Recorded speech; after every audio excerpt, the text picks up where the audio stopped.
Welcome to Food Friends, a podcast inspiring home cooks to try new dishes in the kitchen by sharing trusted recipes, tips, and friendship.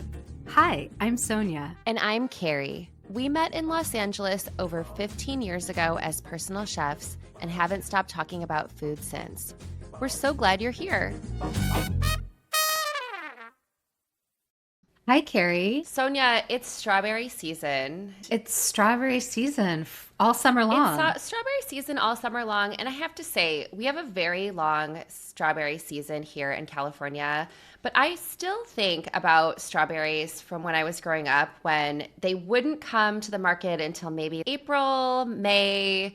And they were still not great. I mean, for us here, they don't really come till May. I always find the first few weeks of strawberry season that they're quite watery and not as flavorful. They're more flavorful than a store-bought berry. That's for sure when you get them at the farmer's market. But compared to a June, July, August, even September strawberries. So there's different varieties here and they roll out at different times. And each one is special in the Northwest. There's one called a hood strawberry that is the most prized and everyone loses their mind for. And I know in LA, when I lived there, Harry's Berries has their different varieties. Yeah, it's the gaviota. People love the gaviota. So when we were thinking about this episode, I was thinking, what are my top strawberry recipes of all time? If I really had to go back over the years, what am I making summer after summer, season after season?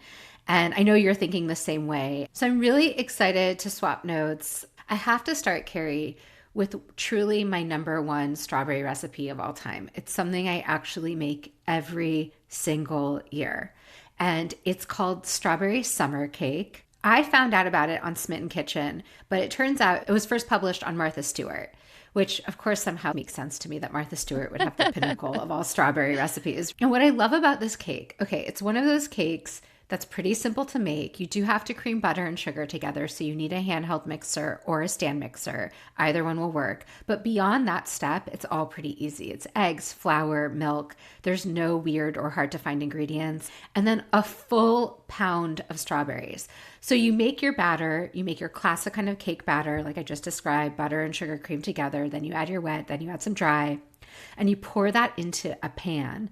And then you top it with a pound of strawberries. And you can even keep them whole. Oh, wow. So the berries cook among the batter. Is it dappled with strawberries then? Is that the deal? So what happens is that batter starts rising over the strawberries. Also, it's really important to put a sprinkle of sugar on top, like a turbinado sugar or any kind of coarse sugar, because it adds this like crackly crust on top. And it also makes the strawberries a tiny bit more sweet. But yeah, if you leave them whole, it's like these little sunken, beautiful whole strawberry parts, but it holds the shape as a cake.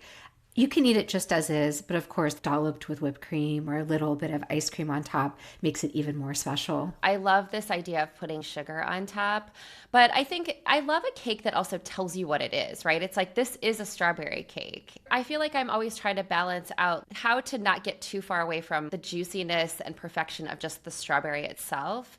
And by having this sort of very basic vanilla cake, you're not masking those flavors. You're just celebrating them. That's exactly right. You really want to celebrate strawberries when they're in season. Although having said that, this kind of cake works even with a kind of mediocre strawberry, because whenever you roast a strawberry in any form, you're going to help those flavors concentrate and it's going to make it taste that much better. That's such a great point. Well, Sonia, the first recipe that I want to share with you is for a strawberry Pop-Tart. And this is actually a very new recipe that just came out. I think when we think of a Pop-Tart, it's like an individual treat. That's certainly something I grew up eating, a Pop-Tart or a toaster pastry. My mom used to also buy those for us. But this is the size of a sheet pan. So it's really impressive because it's big. And I also think if you take this to a friend's house or to a party, it's very shareable. And what's cool about it is that it really starts with a store-bought puff pastry, like an all butter puff pastry, like Dufour. You want something that's all butter. You don't want any of those oils or fillers, because that's really what's going to highlight the flavor of the strawberries. And the filling is actually really simple and yet really smart, which is it is also a full pound of strawberries, but you slice them, which helps them lay better in the tart. It doesn't make the tart bumpy. And then you mix those sliced strawberries with strawberry jam, and a little bit of cornstarch, which helps pull all the juices together.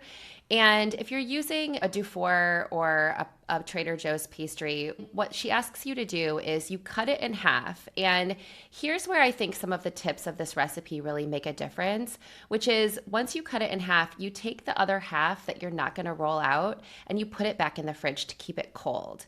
And so you roll out your puff pastry. And here's my tip, which is put that puff pastry onto your parchment lined baking sheet and stick it in the freezer while you roll out the top half. So then you roll out the top half, pull out the bottom half, and lay your strawberries on there. You brush a little bit of egg around, you put the top on, you use a fork, seal it all around, and then you brush it with some egg. And here's another thing that the recipe doesn't call for, but which I did when I was making it, because it reminded me of the conversation I've had with you many times, and also we had with Nicole Rucker about pie dough, which is that a butter pie dough needs to be cold. So I stuck it back in the freezer for 15 minutes before I baked it off. And I really think that makes all the difference in those flaky layers of pastry. Right. Whether it's puff pastry or pie dough, because you're talking about puff pastry. Yeah, right? I'm talking about, All yeah, butter. but it still needs. It's the same Yes. idea. That freezer time will help it hold its shape, and it kind of helps it all gel together. And I think it's worth that extra 15 minutes, and you can do it while you're preheating the oven. It's not that much extra time, and it's hot already in Los Angeles. My kitchen was hot because the oven was on. It also reminded me, you had made this crostata, I think like a year or two ago, and you had sent me a picture of how some of your strawberries had come out of your crostata, and you were The juice had the leaked. juice- It was a yes, leaky. It was a leaky galette or crostata. Yes, similar it was a thing. leaky Yeah. galette, and you were like, "Oh no, look!" And I was like, "That's the most beautiful thing I've ever seen." And I thought of you when I made this because mine also leaked out, and I think in a way it tells someone I've overstuffed my puff pastry, and you're welcome. It's just full of strawberries, and again, this recipe also calls for a little bit of sprinkling of sugar on top, which I really liked. It also calls for a glaze, and I didn't end up using the glaze. I'm sure it tastes great with the glaze too, and that's what makes it look like a traditional Pop-Tart, but we honestly loved it without the glaze. So I'm going to try it again with glaze. I mean, what you're describing to me actually sounds like those streusel bar. What are they called? What were they called? Toaster strudel, paster, yeah. Okay. These were all in the category of things that were forbidden in my home that I coveted in other people's homes. All I wanted was Pop-Tarts and toaster strudels.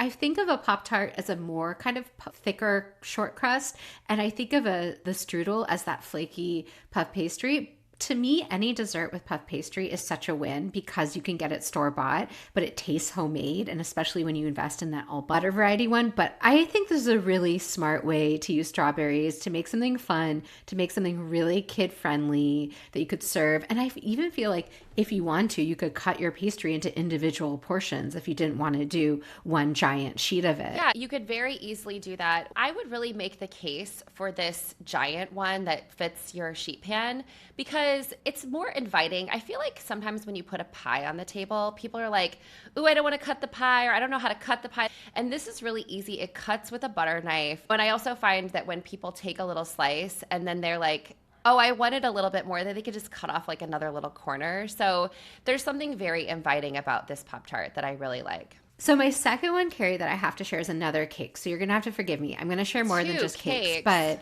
2 cakes. But this has a short story behind it, which is for the first 3.5 years of my elder niece's life, I lived next door to my brother and his family. It was just such a blessing to live next to them when she was a baby. And so for her birthday, I think it was her second birthday, I was like, "Mavis, what do you want to have for your birthday? What kind of cake?" I was going to make her a cake. And she loved berries and she used to call them buzzes. And so she asked me for a buzzes cake. So I started to do some research and I found this Ina Garten strawberry country cake recipe. And ever since that, I have made it many, many times for my niece, even after she's moved away, because I go and visit her sometimes on her birthday. I love this cake. I actually just realized I didn't make it exactly as Ina directed. So what Ina tells you to do is to make a batter that's going to fill 2 cake pans, 2 8 or 9 inch cake pans. This is a layer cake too. It's a layer cake, but don't get scared. Okay. It's a very simple layer cake. It's the kind of layer cake anyone can make, and that's why I like sharing it, because as much as it's a cake with a filling, it's the easiest version because you're not frosting and decorating. So what you do is you make two very simple but delicious yellow cakes. And she has you add to the batter sour cream, which makes a very tender cake and flavorful, lemon zest and orange zest, and cornstarch, which gives it a sort of softer crumb in addition to flour. And then you put this batter into two cake tins, you bake them off, and then you make a whipped cream filling. And it's whipped cream, it's not frosting. So it's heavy cream and sugar. That's mostly what it is, with some vanilla. And then you slice up fresh strawberries. So then this is where I made a mistake. So I guess in her recipe, for some reason, she has you make two cakes, but she only instructs you to use one of them. And I'm not sure why you would do that. So I never paid attention to that part. And instead, I took each cake, and so it became a very thick layer of cakes. So she is saying, like, have one of your cakes down the center, fill it with whipped cream and strawberries, put the top on back, add more whipped cream and more strawberries, and serve it like that. So it's almost like a giant strawberry shortcake. Oh, wow. But I made it even more giant because I didn't ever realize I was supposed to split the cake. So instead, I took one whole cake tin, put the whipped cream and strawberries on top, put the second entire cake on top. So it was a very beautiful, thick, layered cake. What I also did is I found every single in-season berry at the market because my niece's birthday is in July. And so I added more than just strawberries. I think it doesn't need more than strawberries, but I do like the idea of the strawberry center and then this cornucopia of berries on top. Blackberry, raspberry, currants, strawberries, blueberries. You could do any berry you want. And it is the most festive, but actually kind of simplest birthday cake I have in my repertoire. Well, I have to add that you're an incredible auntie, and you also made Mac's first birthday cake. That was the best gift to me as a new mom. I was really stressed and didn't have time to make my own cake, and that you offered to make his cake was such a special thing. And from now on, your niece will always think of her birthday cake as this extravagant and beautiful strawberry cake. And I love that also, this reminder that even just doing a simple cake and adding some whipped cream and really spectacular berries, again, it's really not doing too much to your berries and really highlighting them. I mean, because you're not even macerating them, right? They're just going, it's just fresh strawberries. And whatever other berries you might find. If you macerate them, which means to add sugar, then they'll release all their juices and then you'll get a soggy center. And you don't actually want that. It's much more in the shortcake variety. Yeah, I really love that. Well, my next recipe is actually for a strawberry shortcake. And the recipe is double strawberry shortcakes. A shortcake is really more of like a biscuit. It has a lot more butter in it. It's very flaky. Your biscuits can get dense, but these biscuits are very tender. They have buttermilk in them. What's kind of spectacular about this recipe is that you put the strawberries both in the biscuits and in between them when you split them. What she instructs you to do is to macerate your strawberries so you do pull out some of that juice, and then you mix that juice with your buttermilk into your biscuits. And there's also some poppy seeds in the biscuits, which I think adds like a nice... Oh, interesting. Yeah, it adds like a nice color and texture. But the instructions kind of go back to what I was talking about with refrigerating or freezing your pie dough.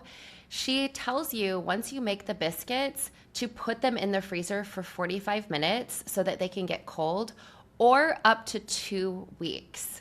So this is the kind of biscuit that you can make a week or two ahead of time if you're having people over. And you can pull them out, you break them apart. It makes 6 biscuits, and bake them off. And then right before you go to serve, you split them in the middle. You add some macerated berries and some whipped cream. And it almost reminds me of like a burger. The picture of it is this buttery biscuit filled with whipped cream and fresh berries and juice. And I feel like that's such a classic way to serve strawberries. I love strawberry shortcakes. I even like you know how in the grocery store, I don't know if they still have them, those cake cups that have like the little center divot, and then you're supposed to add strawberries and whipped cream. I prefer a homemade biscuit type of shortcake. Obviously, the one you're describing is my dream, but I'm not mad at that. I'm not mad at that either. And it's sort of like what my cake is too. It's all the same idea, which is these beautiful layers of some kind of pastry with juicy strawberries and a creamy element. And I think that's what we're getting at. A lot of these recipes are probably going to have some of that theme going on. But I'm so glad you're sharing the shortcake because I've never had a shortcake that had the strawberry in it. And I think that's really unique. And then it makes it even more strawberry Yeah. flavored, which you Yeah, want. I really want to try this recipe and I'll report back. You know I will. I'll report back. Oh, I can't wait. I want to try this recipe. Okay, the next recipe I want to share is something I have talked about before a while back. And it's a recipe I developed 3 or 4 years ago when I had a bunch of beautiful strawberries from the farmer's market. And I was like, I need to use these up quick. And it's a strawberry tiramisu. I have to say a caveat that a true Italian would be horrified by the idea of a strawberry tiramisu because tiramisu, by definition, should have espresso and chocolate and isn't really fruit based. But all the other components are of a tiramisu, so that's why I call it that. I'm also not the only one. You'll find other recipes for strawberry tiramisu out there. And what I love about this is it's a no bake cake and it's really quite simple. It has all those traditional Italian ingredients. So you buy packaged ladyfingers and you get mascarpone cheese. And what you do is you're going to make a sort of custard. So in a traditional tiramisu, you use raw egg yolks, but with sort of nervousness around raw egg yolks, I actually cook mine over a double boiler with some sugar. So I combine the egg yolks and sugar. So I'm still going to have the egg yolk flavor, but when you cook them over a double boiler, which just means a heat-proof bowl over simmering water, you get to cook all that bacteria out and you're whisking them and getting them sort of thickened and light without the raw egg factor. But if you aren't nervous about raw egg yolks, then you can totally do this by just whipping together with a whisk raw egg yolks and sugar. And then to that mixture, you let it cool just slightly. And then you add your mascarpone, and then you add your heavy cream, and then you whip it until it's thickened, but not quite like whipped cream thick. And then instead of espresso, you typically dip ladyfingers in espresso. In this case, that didn't sound so good with strawberry. So what I did is I took orange juice, but actually the first time I made it, I had some combination of like mango, pineapple orange juice, tropical orange juice. And ever since then, I always look for tropical juices for this recipe. But if you didn't want to do that, you can totally use orange juice. You dip the ladyfingers in that. You want to make sure you really saturate them. This is not about having a crisp cookie. You layer like a lasagna, the bottom of your cake tin or your casserole dish. You put on a layer of that whipped cream. You put on macerated strawberries, then you do another layer of cookies, another layer of cream. That's when I wrap it up, stick it in the fridge. And then right before serving, I like to top it with more macerated berries. If you top it right when you put it in the fridge to set, the berries will really make it kind of too soggy and they'll bleed. And that's why I wait till just before serving. But this is a great make ahead dish. You can make this a day before, 2 days before, and then just top it with those fresh strawberries right before serving. And people love this. Sonia, I remember when you told me about this recipe for the first time, and I've been thinking about it since. So I'm really glad you shared it again because it's one of those things that I don't think to make, but it's the same idea of really celebrating the strawberries. And this is impressive, but you can also do it ahead of time. This is something I absolutely want to try. So I'm going to pick up some ladyfingers. And I love the note too about the tropical juice because I also wonder if that adds like a floral note to it, which that flavor goes really well with strawberries. Yeah, and it's that acidity. So it's a really good balance of the creaminess, the tanginess of the strawberry, and then an extra boost of citrusy acidity. It's very summery. Well, I really love that. Well, Sonia, I'm going to pivot us to something incredibly simple, but it really expresses the same idea, which is making use of the really great berries that you find at this time of year. There's also a very special berry that sometimes you might come across, especially in a farmer's market, usually not in the grocery store, but we have some farmers that grow fraise de bois, which is like a very fragrant, tiny French strawberry. I think sometimes people, when they go to Europe, they encounter these in the markets there. There's also another berry that's a little bit bigger, but still similarly floral called a mar de bois. Yes. I had never really experienced these, but I did have a client that I worked with a few summers ago. You might have heard of her, Barbara Streisand. And I love this story. But Barbara and I were working on a menu together and we were talking about what she really likes. And she was telling me how she really likes these French strawberries dipped in a little bit of sugar and a little bit of creme fraiche. And I told her, I know a farmer at the Santa Monica Farmers Market who grows these berries, so I will bring them and serve them at our dinner party. I'm a person who really loves crunchy sugar, like the turbinado sugar.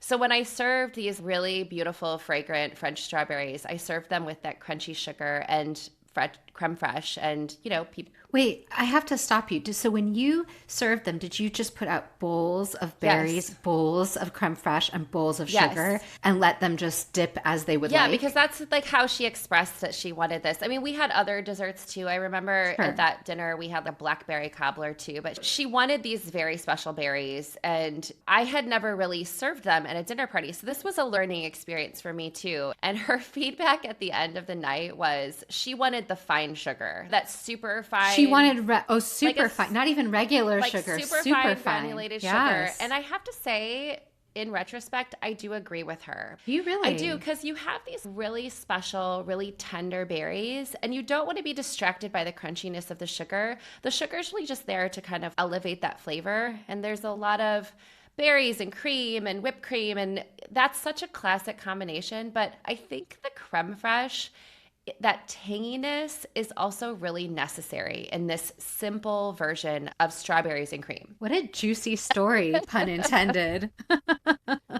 I So couldn't funny, resist. so funny. It's always delightful to hear these stories because you don't often actually talk about them. You're very respectful of your clients, but this is too good to pass up. And I have to say, I relate to Barbara Streisand in one specific capacity, which is as a child. And this is extremely Eastern European, and I know that Barbara Streisand comes from Ashkenazi Jews. So my grandmother would always make me sour cream and strawberries. She would take a little brown sugar, add it to sour cream, and then you would slice strawberries and you kind of eat them together. And to me, the idea of creme fraiche and strawberries with sugar is basically the same idea as sour cream. They're so similar. So I wonder if somewhere too, this is what Barbara was invoking. Yeah, I remember when you mentioned too this idea of your grandmother combining the sour cream and the brown sugar. And I love that idea too, because there's that brown sugar is also a little bit caramely. And so it would add like a really interesting note to this. So if you find yourself in the presence of those really spectacular fragrant strawberry, really don't do anything else to it. Just dip it in a little bit of sugar and a little bit of creme fraiche, and you will not be sad. Such an elegant dessert. I'm so glad you shared that. I actually never knew that story. All right, the next recipe I want to share, it comes from Gabrielle Hamilton, who famously had a restaurant called Prune in New York and is an extraordinary food writer too, often contributes to the New York Times. So she used to serve at Prune, and she put this in her cookbook with the cookbook has the same name as the restaurant. It's one of my favorite cookbooks. It's called Strawberry Milk. Strawberry milk is obviously there's the milk cartons that you find that taste like artificial strawberry. And then there's also those Japanese or Asian strawberry milks that are really delightful in those tiny little containers. But this is something entirely different. I would almost liken this to a milkshake, but without all that heaviness. It's more than just a little beverage. I think Gabrielle Hamilton serves this as its own kind of dessert or even as a brunch treat. That's how I would serve it. So it's extremely simple. It's yet again a pound of strawberries. It's 3 cups of milk, and it's 1 cup of buttermilk. But there's a couple details. So you take this pound of strawberries and you slice them and add half a cup of sugar. So you do want to macerate your berries for this. That is part of the recipe. And you let that sit for at least half an hour, but you could actually let it sit a little longer. And then you add that to a blender with the milk, the buttermilk, which again harkens to this creme That fraiche tanginess. sour Yes, cream. yeah. Yes.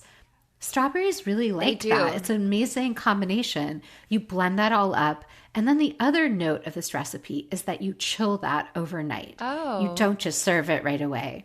It's going to steep in the milk. Wow. It's more than just, as it's not a smoothie. It's really its own thing. And that's why it's like following the instructions actually sometimes matters, because you're like, what's the difference? Why isn't this just like a regular old strawberry smoothie? Who cares? That's what I found to be so genius about this recipe. It's those tiny little details that Gabrielle Hamilton, she often offers them, and it really takes something ordinary and makes it feel extremely chefy, Yes. but in an easy, accessible way. Yes. Well, you gave me her prune cookbook. I've mentioned this several times. And I love how reading her prune cookbook is like being one of the people who works for her in the the kitchen, it's very shouty. This is why you have to do it this way. But she is a chef. She's an incredible chef. She's also an incredible translator of what she does. So Yes. I think to your point, she has noticed these things and she's making note of them and sharing them with you. So if you make this recipe, follow it exactly. That's why I love it particularly as a brunch treat. We've talked a lot about a sort of desserts, but if you made this overnight, then the next morning you have this cold strawberry milk. If you had an array of French toast or pancakes or even pastries and your eggs and your I'd just like to have a little delicate glass or mason jar filled with strawberry milk. Well, how delightful would that be? I am sold. Sold to the first bidder, me. Sonia, I want to share a strawberry granita recipe because I love the idea of having a frozen treat, but my ice cream maker broke. My friend gave it to me many years ago. It broke. It doesn't work.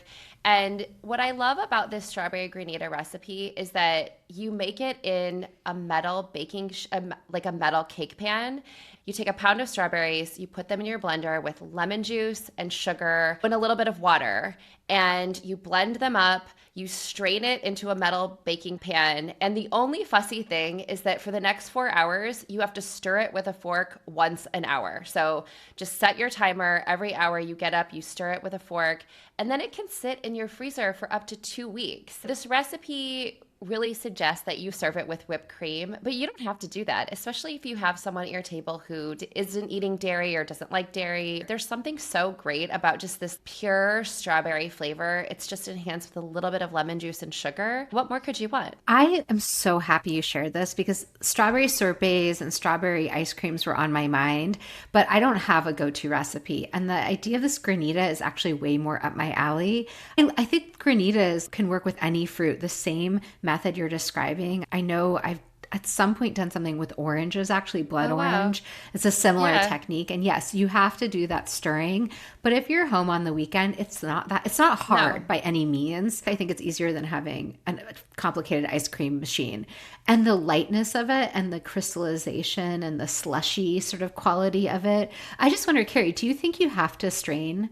Absolutely. I wonder the same thing. Listen, if you don't like the strawberry seeds, which are really so small, then strain it if you need it to be fancy. But I probably wouldn't, honestly. I kind of like the strawberry seeds. I'm like, why can't it have a little texture? Is there a reason that wouldn't work? But I think it would work. Yeah, I'm also going to make this. I'm really on a strawberry kick in my kitchen right now. So this is going to be another one I'll report back about. I also feel like this episode could be titled 1 pound of strawberries because every recipe is a pound of strawberries. Okay, the next recipe may be a pound. I think you can work in different amounts.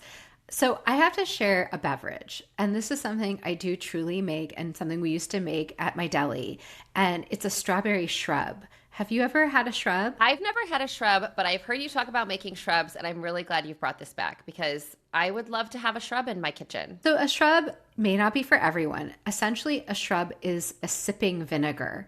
It really is a vinegar-based syrup that then you add to typically sparkling water, and you can make cocktails or mocktails. There are some health benefits to it. Historically, that's where it emerged from. It was a tonic that people would use. But now it's more for pleasure and also a really great option if you need a non-alcoholic beverage or just if you want something that's sort of fruity and tangy. But I just am saying that because some people really don't like vinegar flavor. So if you're one of those people, it's not for you.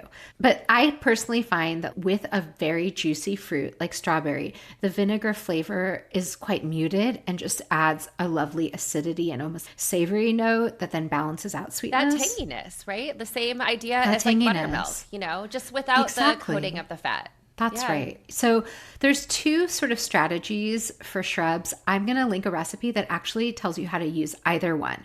So the true sort of more historical, the older way of making a shrub is a sort of fermentation. So you add your berries to vinegar and let them stand overnight at room temperature, sometimes even a couple days, so that they ferment. And it's not going to get moldy. It's not going to get gross. It's a fermentation process. And then you strain them and then you add sugar to that. And then you can store that in the fridge and use it like a syrup. So you can put a few spoonfuls in a glass, add some sparkling water, add some ice, mix it all together, and you have a little lovely mocktail or sparkling beverage. That's sort of the more complicated way. And it's not hard. It's just that some people are afraid of fermentation. It takes a little time. And it takes a little time. The way that I honestly have made it many times is not through fermentation. I've done both, and I think they're both equally good. I essentially will make a strawberry vinegar syrup, and that's where you take your strawberries and you combine them with vinegar and sugar, and you actually cook them down almost like a simple syrup. And you let those strawberries sort of break up in the vinegar in the pan, and then you strain that syrup, you let it cool, and you store it in your fridge. And you can store it in your fridge for months. And usually the ratio for all shrubs is a cup of fruit to a cup of vinegar to a cup of sugar. So that's a really way to. I love that idea. It's very it's easy to remember too. Yeah, cup of fruit, cup of sugar, cup of vinegar. And whether you're fermenting or whether you're just cooking up a syrup with vinegar, either way is going to work. And yeah, it's going to be a tangy, fruity, almost floral beverage. And for the vinegar, you do really want to use something like an apple cider vinegar, something fruity, not a distilled white vinegar, which would be way too harsh, right. Not a balsamic, which would take it into a very weird territory. Right. The apple cider vinegar, especially if you get a good one, should be fruity in its own. So it's not such a contrast to the fruit. Yeah, I really love all those tips. I am also going to share a recipe for strawberry hibiscus limeade. But I think what's interesting about both my recipe and your recipe is that it also makes use of berries that are maybe a little bit too ripe, right? Something that you wouldn't put in some of these other desserts. In the middle of the summer when you've bought too many berries or the container got pushed to the back of your fridge. But this idea that you can still make use of this incredible fruit. The recipe I'm sharing is strawberry hibiscus limeade. All you do is you make some hibiscus tea, which is a flower. It's this really beautiful, almost like Kool-Aid red. It's like a very deep red color. And you add a little bit of lime juice to that and a little bit of water. And then you blend up some strawberries and you just add that to your pitcher and you let it stand until you're ready to serve it. This recipe comes from Millie Peartree for the New York Times. And in the description, she also tells you that you can make pineapple juice ice cubes and serve this strawberry hibiscus lemonade over pineapple juice ice cubes. And in the description, she says, the pineapple juice ice cubes are a little extra effort, but they melt right into the drink, changing its flavor as you drink it. At first, it's good. Over time, it's incredible. And when I read that, I was like, oh, this is like getting a recipe from you, where you're like, I make this recipe, but it's worth this extra effort because it really does make this drink so delicious. It also has a little bit of fresh mint in it, so you can garnish it with fresh strawberry, a slice of lime, a little bit of mint of this like red drink. It's so beautiful. First of all, Millie Peartree, what a name. I love that. Yes. Also, this is Jonathan's dream. This is my husband's dream beverage. He drinks hibiscus tea every afternoon. Oh my God, I love it. And it's very healthy. It's like an antioxidant. There's other properties. But I find the flavor too strong on its own. So this is where we could maybe find something we both like, because the strawberry with the hibiscus actually sounds really delicious to me. And then he is obsessed with pineapple. So the idea of a pineapple juice ice cube, I might have to make that regardless. Yeah, it would taste good with a shrub too. Yeah, a pineapple juice ice cube would taste great with a shrub too. I'm so glad you share this. I honestly actually feel like strawberry season isn't long enough. Not. I want to make every single one of these. I know. It's never long enough. It really isn't. Well, this has been really fun. Until next time. Until next time. Bye. Thanks for being our food friend. If you enjoyed our podcast, please subscribe, leave us a review, and share this episode with friends. We love hearing from you, so follow us on Instagram or drop us a line at foodfriendspodcast.com. Yes, we'd love to hear from you and your food friends. Happy cooking and eating.